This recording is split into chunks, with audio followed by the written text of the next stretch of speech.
I guess what made the program was people like Coach Mila and Coach McLaren and Coach Hobby. We actually met McLaren when we were in a trailer before the school was actually built. We all went together and met him for the first time, and it's funny because when you meet him for the first time, he's a little intimidating, but really deep down, he's like a big teddy bear. Hobby is probably one of the happiest people you'll ever meet in your entire life. He smiles all the time. He is like the most positive role model you can possibly imagine. But my memory of Hobby was we were in the quarterfinals of state, and I had just gotten a yellow card. I was bawling, and I just remember Hobby coming to me. He was like, "Megan, the game's not over. Like, forget about the yellow card.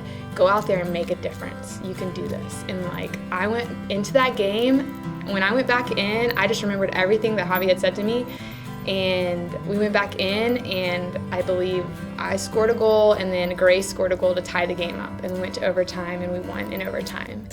Okay, so I remember the first time we met Coach Mila. We were all down on the soccer field. I think we had just warmed up, and we see Coach Mila walking down those steps, almost like a grand entrance, and he's in a suit. We're all like, who is this guy? And he just became another awesome coach for us, somebody who had a lot of knowledge of the game. And who recently had played too, so we exactly. could relate to him. He knew a lot about the game. He had just played, so he had kind of had that player's mindset, which I think added a lot to our success. Well, we entered our freshman year as a group of 6 club soccer players that were great friends and who decided to come to JPII together and build our soccer program. So our sophomore year, we had, I'm thinking maybe like 15 players on the roster. We had literally no subs, but maybe 2 subs our sophomore year. Which means we were playing, every single minute of every single game, and we had only been a program for 1 year, and we, Coach McLaren talked a lot about the David and Goliath story. We were the younger team, we didn't have a full roster, and we went into every game kind of as the underdog. And so going to the state championship, even though we didn't win it, and we only lost 1-0 to a Baylor who's a powerhouse in soccer, it was kind of one of those stories that you don't hear much about. And even though we didn't win it that year, it was a year that it was kind of like we felt like we could overcome anything as a team. They had the passion, the power, and they remind me very much about Visigoths. I always think of the Roman Empire, but this is the type of group that could smash anything in their way. They did it in a sense with a zeal, a sort of panache, a power, and at times in some ways it was a little scary to actually witness it. We were kind of plagued with injuries our junior year. I tore my ACL, Britta, she broke her ankle, and we were just down some players, and we still made it to the semifinals, which was awesome for having, limited players. I don't know, did you? Yeah, we were bummed because we thought that was our year after going to the finals our sophomore year, and we had a few more players who filled the roster and who were great additions, but we were brokenhearted when we, of course, didn't make it to the finals again our junior year. Which is why we came back our senior year with kind of like an agenda. We are going to win this year. Exactly. And the beauty of the moment is that we were going to play at Baylor again. And what I understood in a sense is that Baylor had gone almost 7 times to the finals. They were invincible. But the belief what I had in these girls was that in the way they sort of looked at this, the way they focused on what needed to happen for the future, they wanted it with such passion. In some ways, some of them didn't sleep even the night before. I remember even going on the bus to the game, there was a beautiful tension that just told me we were going to be all right. This was definitely a rematch that we didn't get our junior year, that we wanted so badly. We came out so strong. We knew that we were going to win that game, every minute of that game. And so we were up 3-0 in the first half. And from then on, we just... And then Grace scored 2 more goals up top. She's like the fastest female in the state at the time. She's so fast. And after that, we just dominated the entire game. It was really, we played one of the best games we've ever played, that state finals. So at the end of the game, when they were leaping all over, I was in some surreal moment. I didn't quite know where I was. People were leaping and jumping on me. But someone put a Viking helmet on my head. And that was actually, it made me realize that, you know what, maybe those things I've been telling, they really were listening. Maybe they were getting that odd historical moment. You just like hugged it out, and I was just like crying, so excited. This is what we've been working for like 4 years. It was amazing. In the end, what I saw is a group of girls that went through life, in a sense, was difficult. It wasn't always easy. I'm not saying at times they were always the best friends, but in the end, what they understood was the power of unity. And they understood that the most important thing in the world is they stood up for each other. I mean, when you have that type of bond, it definitely transitions over onto the soccer field, and you just have a trust for your teammates that you can't make that happen. That just naturally happens, and our team had so much trust for each other on the field, and that's why we were successful our senior year. Our soccer experience and our senior year would not have been the same without the support and knowledge of the game and love from all of our soccer coaches, including Coach McLaren, Coach Mila, and Coach Hobby. They each brought something different to the game and to our team, and were a reason that we were such a family and had that culture while at JPII. Coach McLaren, all I can say about you is you were like my second father on the soccer field. You had taught me so much about life, not just about soccer, about how to get through the trials that everyday life can bring. I honestly don't think I could have made it through JPII the 4 years without your guidance, without your support, without all the things that you taught me in those 4 years. Yes, you drive me absolutely crazy a lot of the times, but I absolutely love you as a person, as a coach, as a friend, and thank you so much for all you've done, and you deserve to be honored. You deserve to be a part of this celebration, because without you, we would not have made it to the state championship game, and we would not have won. So this shout out goes to Coach McLaren, who was just an amazing high school soccer coach. You're the reason that I even found out about Rhodes College and decided to apply, and ended up playing soccer in college, which was an unforgettable experience, and I owe a lot of what I knew from soccer and from life and developing as a person from you.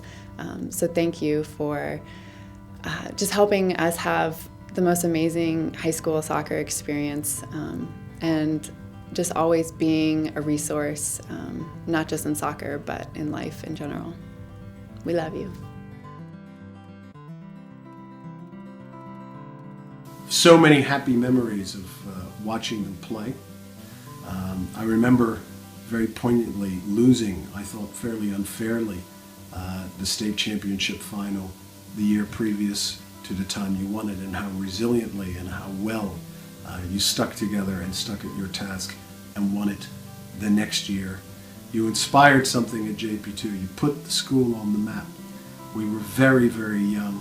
We did not have any sporting tradition at that time, and you were the first group that really set a course for us and set a standard, and a standard which I'm sure people still look up to in the school. So thank you for everything that you did. I remember Megan Forrester scoring with her left foot against Harpeth Hall.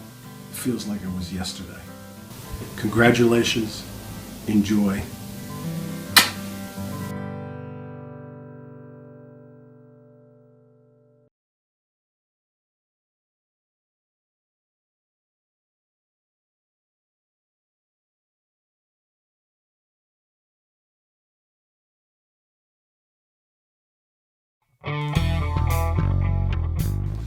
I remember when Scott Shaver came to interview for a teaching job.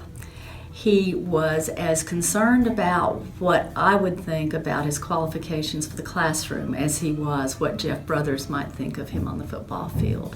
And Scott has proven himself the consummate teacher. His love for history is it's obvious, you know, the way he talks about certain events, and you can definitely, you know, feel his passion, and it definitely interests me to learn more about a lot of things that he was teaching. I think one trait or one word, if you would describe Scott Shaver, is passionate. He's passionate in what he does. You know, he's not capable of doing things halfway. He does them all out. He does everything to the best of his ability, and if he's going to commit to something, you know, that's what you're going to get. I also went out for high jump, and he was my coach. And so since we didn't have a high jump pits, we used to go to TSU or Vanderbilt on the weekends and practice there. Through the hard work and through his efforts, my last year we won the state championship together. So it's probably my favorite memory of Coach Shaver in terms of my time at JPII. I think as a high school coach, you have to look much deeper than just developing your athlete from an athletic standpoint. You have to look at them as an entire student athlete, spiritually, academically, and athletically. And I think Scott really embodies that and personifies what a high school coach really should be. And as a teacher, he's somebody that loves the classroom just as equal as he loves being on the field. And I think that's imperative. It's imperative that kids see that he is vested in their lives, that he's vested in their lives at a much deeper level than just sports or academics. He's vested in them as a total person, and I think that really is what makes him so special and what makes him such an attribute to JPII. The connection that he's made that has earned him his Harvest Award recognitions over the years is clear to see if you stand in the hall and watch him in action. He's calling students by name. They feel known by him. He can kid around with them about the game they played last night, about the activity they're involved in, about some extracurricular that they're enjoying, and it shows that he knows who they are, he keeps up with them, he's interested in them. I know students feel that he can give them the hard talks when they need it, and they often go to him for advice. He is that kind of mentor that kids will remember and carry with them the rest of their lives. I know I can give him a call anytime I need him, and that's something that I definitely admire about him is his availability towards his former students. And I know if I ever needed something like that, I know he's always there. And so him having the commitment, not just the 4 years while I was there, but life. We live by 4 core values in our football program. They're love your brother, attention to detail, pride and no regrets. And I think it's important to have coaches that really embody and live by that as an example for our kids. That's what makes such an excellent role model for kids, is the fact that he's kind of that Renaissance image of both a teacher and a coach.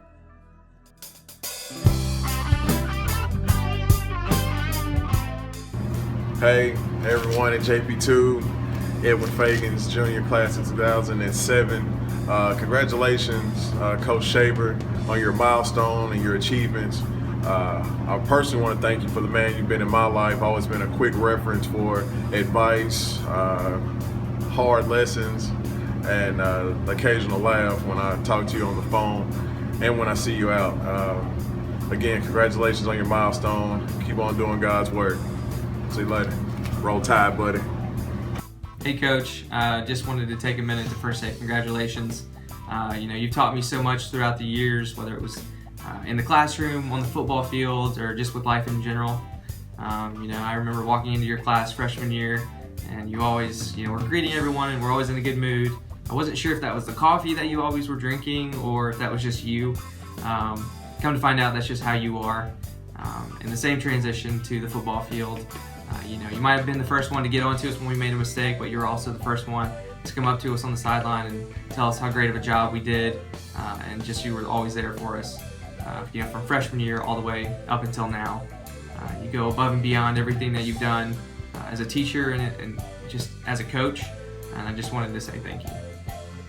Hi Coach Shaver, Annabelle here. I just wanted to say congratulations on being honored at the JPII Nights Gala.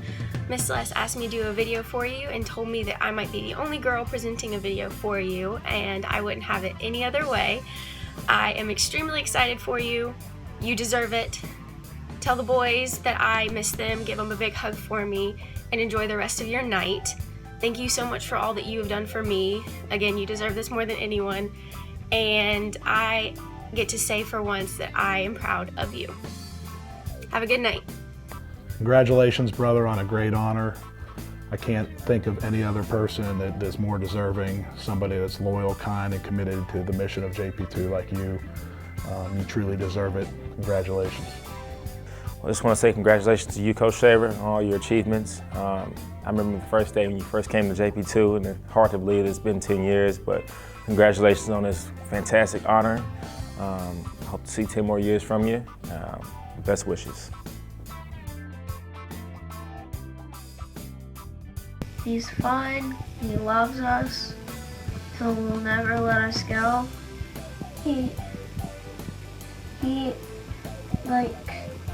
He likes us more than anyone except for his wife. I love you, Dad. I love you, Dad. Bye.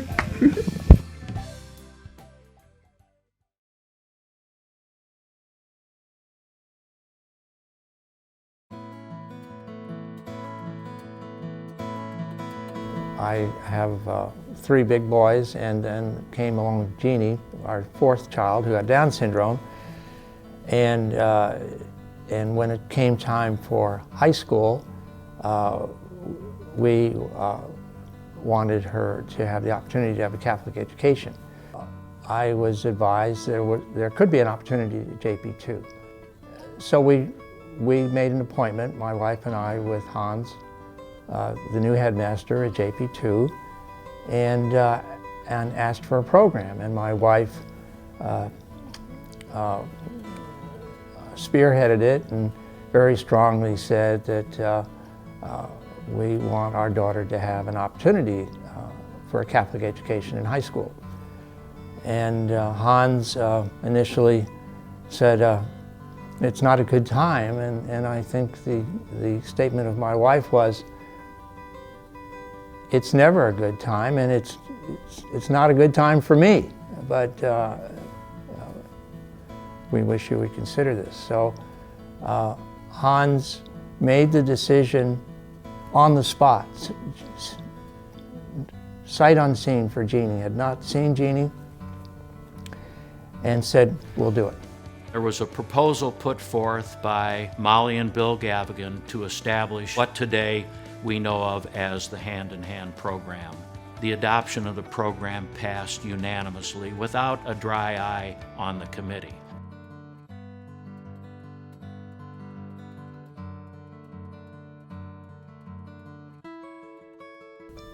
And the program developed. Molly went and picked Adrian Parks, a raw grad student right out of the special ed program at Vanderbilt.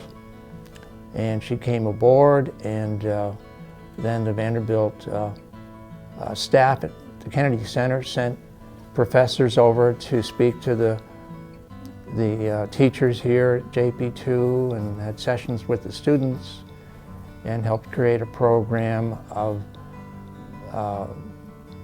best buddies, or students without disabilities helping with the day-to-day mechanics of the children. So 3 came in, 3 with Down syndrome. My wife thought that these were the 3 key people that would make this program work.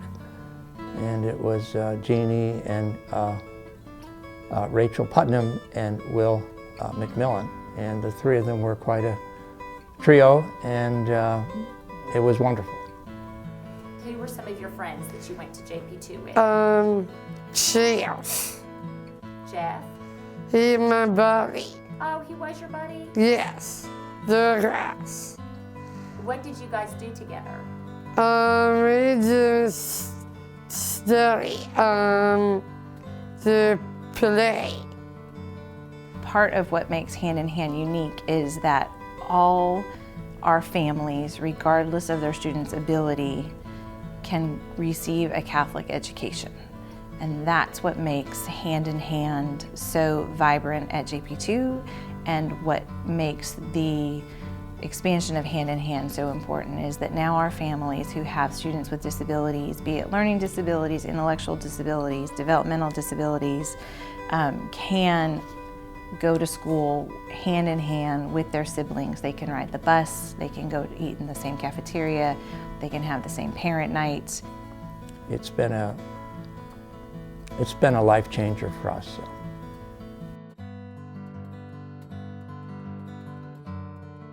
We've pulled together this fantastic group of people that we're honoring tonight, the Knights of the Round Table, and we're looking at ways to expand our program to best support our families. We're looking to expand hand in hand at JP2 to 2 students per grade level, so we would have a total of 8 students. We're looking at the Diocese of Nashville at their K-8 programs to see where we can plug in and help support schools and their learners and begin hand-in-hand programs at different K-8 schools. And we're looking at nationwide at a consortium of Catholic schools to support special education so that schools and dioceses who are interested in replicating what we've been doing with Hand in Hand would have support and opportunities for learning and training. We've also been working with Next Steps at Vanderbilt, and that is an opportunity for our graduates at JP2 to continue on to a post-secondary education so they too can go to college.